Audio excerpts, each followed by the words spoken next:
Hi, my name is Kayla. And I'm Hannah. And this is Read Lair Weewinik, a YVC library podcast. Today we will be talking about Mexican Gothic by Silvia Moreno Garcia. And I really enjoyed this read. I think Hannah did as well, so we are excited to dive into it. Let us get into the first question. How did you feel about the historical period and setting that the book takes place in? I thought it was really finishing, actually, because I feel like I don't really need books that are not current time frame. If that makes sense. I don't know, I kind of ate it up. Yeah, I think it was really interesting how it was like 1950s, like sort of, it was in Mexico, right? Yeah. Yeah, 1950s, like Mexico. I think it was really interesting because there were some hints to the machismo culture and obviously sexism, yada, yada, yada. I really liked the time period. I feel like it made the book almost spookier, if that makes sense. Oh, yeah. Nothing more spooky than the 1950s. Literally nothing more spooky than the 1950s. So I really enjoyed it, and I really think it added that extra element to the story. Yeah.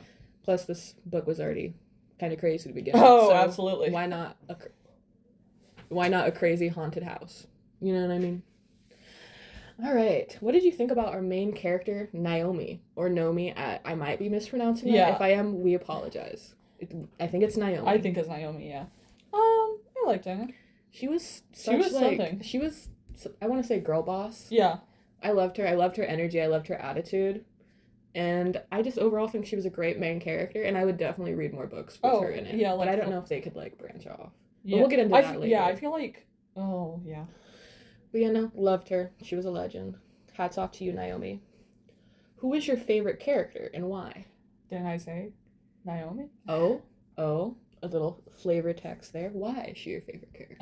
Kind of like you mentioned, she was kind of a girl boss, and honestly, if this was happening to me, I wouldn't have been able to hold it together like she did.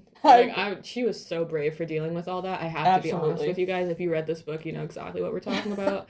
I personally probably could not do it, especially when we get to that throw-uppy bit in the book. Oh, yeah, that was vile. That actually, the jibbies that went through my body, absolutely not. You know, the hibba-jibbies. I couldn't. Ugh. How did you feel about the... Oh, wait, I didn't say my favorite character. No. My favorite character was Francis. He's just this little dorky dude who's trying to be a good guy, even though his family's crazy. Yeah. So, yeah, Francis is my favorite. Love him. Love what he did. Now, moving on, how did you feel about the relationship between Naomi and Francis? Relationship-wise, I don't know. Francis, he's a little guy. He's a little goofy goose, if you will. I feel like the relationship could have been fleshed out a little bit more, or had, I don't know, different aspects to it. I think it was cute. Don't get me wrong. I love the romance aspect of it. I just think it could have been fleshed out a little bit more. But it's not a romance book. I acknowledge that. It's not a romance book. I just feel like the way Francis was written, he was more of a side character, and you could tell Naomi was the main character. Mm-hmm. And, I think that kind of thing of me, because, yeah, because I know they ended up together, but I was also he has a presence in the book, obviously. Yeah. Just his presence doesn't loom nearly as big as Naomi's. Because he's the other main character, essentially.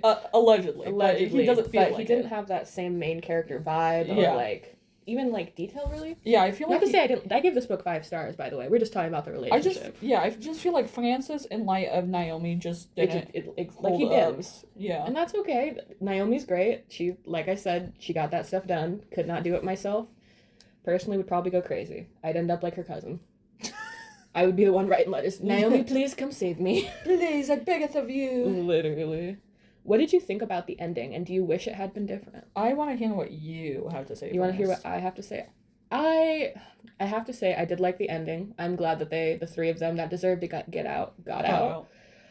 However, it almost left something to be wanted. To be desired. Yeah, to be desired. Not to say the ending wasn't great. Like I said, I give this book 5 stars, but I feel like it missed that certain je ne sais quoi. I'm glad everything worked out. Everything got set on fire. It was great. But I feel like there could have been something else. It was good, but it felt like it was missing something. Exactly. What did you think about the ending? I thought it was okay. I mean, it was kind of, in a sense, didn't I say predictable? That's true. And, I mean, that's not a bad thing necessarily. I think a lot of the predictability comes because it has a lot of tie-ins with Fall of the House of Usher and then the yellow wallpaper. So you kind of know where the story's going to go because you can tell she's drawing inspiration from that. And we've previously covered the yellow wallpaper here, so if you know, want to listen to it, it was pretty good. I mean, obviously it's a classic, so it kind of has to be good, but yeah. What do you think the author's purpose was in writing this book? How well do you think she got it across? Purpose? I don't know if there really was a purpose. Like, kind of like we mentioned, she was trying inspiration from other classics to make, another classic almost. Yeah. Almost. Ugh. But I don't really think she was writing with a purpose, which, I mean, isn't a bad thing. I think some of her writing may have had a message, but I don't know, a purpose. Because she was highlighting sexism, machismo culture. Absolutely. So maybe the purpose could be her bringing awareness to that, but I don't know if there's, a solitary purpose aside from her highlighting negative things. I don't know if we could take the highlighting she did and put it into the idea of it being a purpose. You know what I mean? Yeah, maybe it's, the purpose is, oh, don't let men tell you what to do or control you. Don't let men. You know what I mean? The vibe was, don't be sexist, don't be gross, which it's it's a message rather than a purpose, right? Yeah, that's kind of really what does the purpose mean in this context? Yeah, no kidding. I think the purpose was to write a book and put a few messages in there. You know what I mean? Isn't that everyone's purpose? Exactly. Right, instinct, I know. Literally. What did you enjoy most about this book? What did you enjoy the least? I think opening it and the cousin kind of being like, please, I'm being poisoned and being held poisoned. Yeah, that's really kind of interesting. What propelled us here. And in the sense, I love books that kind of open up and it's chaos. Just there's this immediate sense of dread. Yeah. So for me, that was kind of what I enjoyed most because it was it caught me from the get. You know what I mean? And I love a book that's gonna hold my attention because starting off with that, I'm immediately intrigued. I love a haunted letter moment. You know what I mean? All the good classics start with a haunted letter. I think what I enjoyed most about this book was kind of the spin with the culture aspect. Yeah. You know what I mean? Because like I said, she clearly drew inspiration from Fall of the House of Usher and a couple of other stories, but she kind of twisted that inspiration to highlight her culture. Yeah. Which I think was really interesting and I enjoyed. It was a good touch. Exactly. And I also liked the way that they dealt with the process of the mushroom thingy. Yeah. How everything worked out and how the mushroom lady puked in her mouth. Yeah, that was crazy. Yep. That was crazy. I enjoyed it though. I was wow. I was wow, if this was on film right now, I think I would I would flinch. Which I loved about that. I think the story was great. Oh yeah. What did you enjoy the least? Probably the throwing up aspect, I'm gonna be honest. Okay, so we're flip-flopping here. I thought that was my favorite. Well, my thing is, I can't hate it, but, the idea, the image that put in my head it's very gross. It was so gross, and it was so graphic and descriptive, yeah, I was okay, my stomach's kind of I was man, that's interesting. She really went there, and I liked that.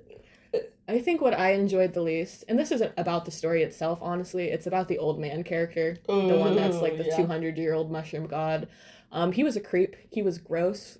He was a eugenicist, and every time he was on the page, I had goosebumps, and I just wanted the chapter to be over. I had goosebumps. I did not like that man, and I know that was her purpose when writing, to not like that man, but I especially did not like that man. Checked off. Yeah, I was whenever he came on the page, I was I am sick to my stomach, actually. And then the description she gave him, how grody he was, and his skin and the pustules, I couldn't. I couldn't. I think him alone was one of my favorite points because you, no, listen to my ex. I'm trying. We listen and we don't judge. I'm just thinking of his.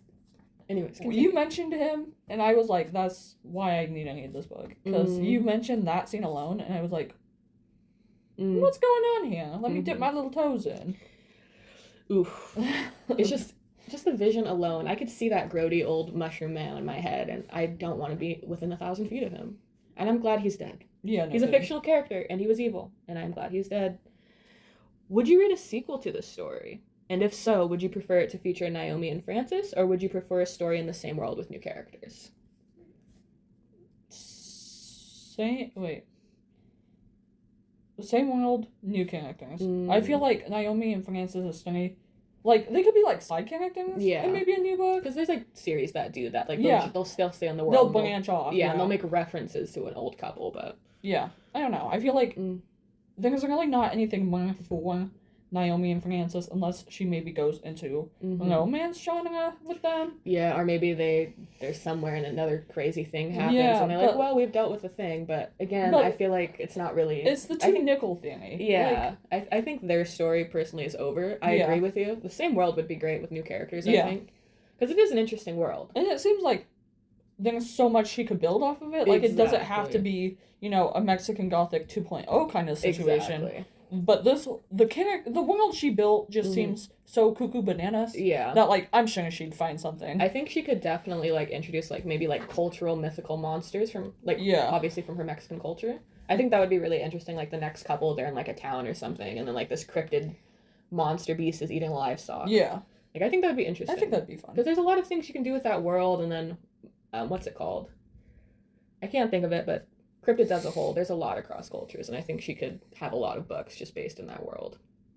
If you were interviewing the author, what questions would you have for her? I feel like I'd have maybe one question, and it's, how did she sit down and draft this up? Because, like, there was so many good elements that it's, like, you know, just based off the quality of her work, you know it took a really long time. Oh, yeah, for sure. Because, like, it was obviously it's a full fleshed out book, but there's so many things like the mushroom man, the throwing up element. The fact that we started off with the cousin sending Naomi letters and being like, guess what? My husband's poisoning me, I'm being a prisoner. Like, well, she drew inspiration from other books. She had to do a lot of it herself, you know what I mean? So, like, I guess I would like to pick her mind and see where a lot of this came from versus, you know, because she pulled from books, like we mentioned, but a lot of this was her own idea in her own work in this book. Personally, I'd ask her about the throwing up mushroom lady. I want to know what spawned in her head to be like, you know what, I need this golden mushroom lady throw up. I'd like to know about that. She has questions, she has concerns. Like, what was the viscosity of the throw up? What was the smell? No. What was the flavor notes? Oh, ooh. The top notes, if you will. But yeah, no, I'm just curious, because personally, I wouldn't even think to write that in my book. But I got a weak tummy. Keep that in mind, fellas. I got a weak tummy. The weakest and weariest, for real. But overall, I really enjoyed this book, and as I mentioned previously, I gave it 5 stars. I believe Hannah also gave it 5 stars, question mark, Hannah? My fun fact is, I read this book, I did not write the review. She didn't write the review, but didn't you still star it? No, oddly enough, I went to go look this book, and I didn't even... It's still sitting in my want to read. Oh, so we got, like, an exclusive. Yeah, How many stars did you give it? Like a little Hannah exclusive. I'm probably gonna give it maybe a 4. I feel like... That's fair. I've had... Not to say better, but I feel like this was a good read, but it was not... A 5-star read. A 5-star read for me. I get that. As we previously have mentioned, I write the reviews here. Yeah. I am not a 5-star all the time. She definitely isn't. I'm very generous with my 5 stars. If I like the book, it's probably gonna get 5 stars. If I have big gripes with it, 4 stars. If I have major gripes with it, 3 stars. It's very rare I give a book 1 or 2 stars unless I exponentially hate it, because I feel guilty. Me, on the other hand, do not care. Her reviews eat up, guys. I gotta say, like, her Goodreads goes crazy. But yeah, I think that's pretty much all we have for you guys today. And we hope you have an amazing holiday, or holidays rather. And we'll see you in the next episode. Bye. Bye.